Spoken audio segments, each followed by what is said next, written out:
Hello friend, আজকে আবার নতুন রেসিপি নিয়ে চলে এসেছি। তো আজকে রেসিপি শেয়ার করছি তোমাদের সাথে আলু দিয়ে ছোলার তরকারি। শীতের টাইম, ভালোই লাগবে। তো চলো, প্রথমে আমি কড়াইয়ে তেল দিয়ে নিই। তো কড়াইয়ের মধ্যে প্রথমে আমি তেল দিয়ে নিচ্ছি। একটু বেশি করে তেল দেবো, তাহলে ভাজা ভাজা হবে, ভালো লাগবে খেতে।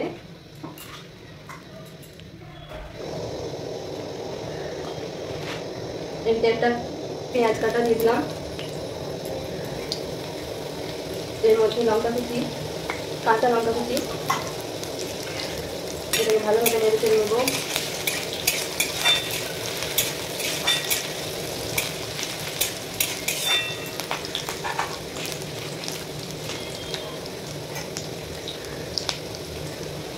এর মধ্যে আদা আর রসুন ফেলানো আছে। এবার এটাকে ভালোভাবে মিক্স করে নেবো নেড়ে চেড়ে।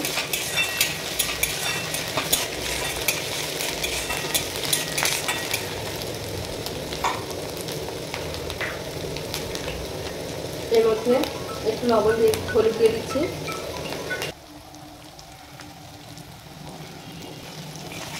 তো ফ্রেন্ড, আমার এদিকে মশলাটা কষানো হয়ে গেছে। এর মধ্যে কেটে রাখা আলুটা আমি দিয়ে একটু ভেজে নেব।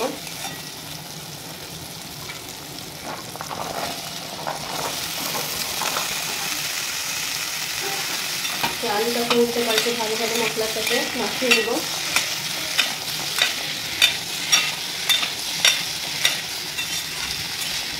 তো বন্ধুরা, আমার রেসিপি আপনাদের কেমন লাগে অবশ্যই কমেন্টে জানাবেন।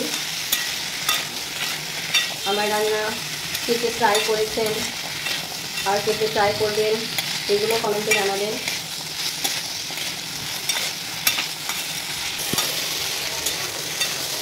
তো আলুটাকে লাল লাল করে একটু ভেজে নিতে হবে মশলার সাথে। আর আমি এর মধ্যে যে কড়াই ভিজিয়ে রেখেছিলাম ওই কড়াই ভিজাটা দিয়ে দিচ্ছি ছোলা কলাই। আপনারা চাইলে সিদ্ধ করে নিতে পারেন, আমি সিদ্ধ করে নিয়ে নিই। ভেজা কাঁচা দিচ্ছি, এটাকে একটু ভালোভাবে নেড়ে চেড়ে নিয়ে আমি তখন জল দিয়ে সিদ্ধ করে নেবো। আর আপনারা চাইলে আগে থেকে কড়াইটাকে সিদ্ধ করে রাখতে পারেন। এগুলো সব ভালোভাবে একটু ভেজে নেব।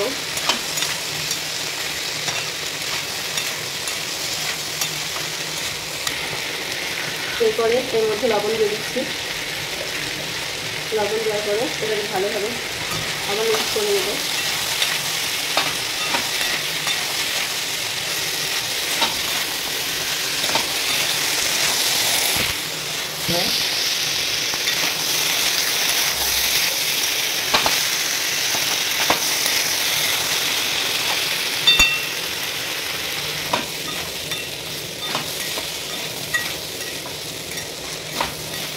তো দেখতে পাচ্ছেন এধারে আমার এগুলো ভাজা হয়ে গেছে। পেঁয়াজ ভাজবো না। এর মধ্যে আমি জল দিয়ে দিচ্ছি।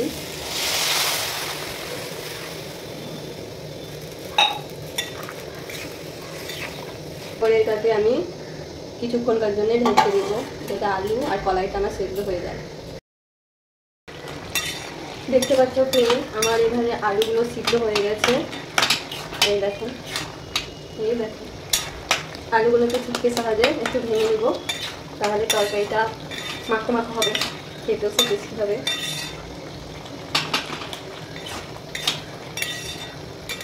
এই দেখো,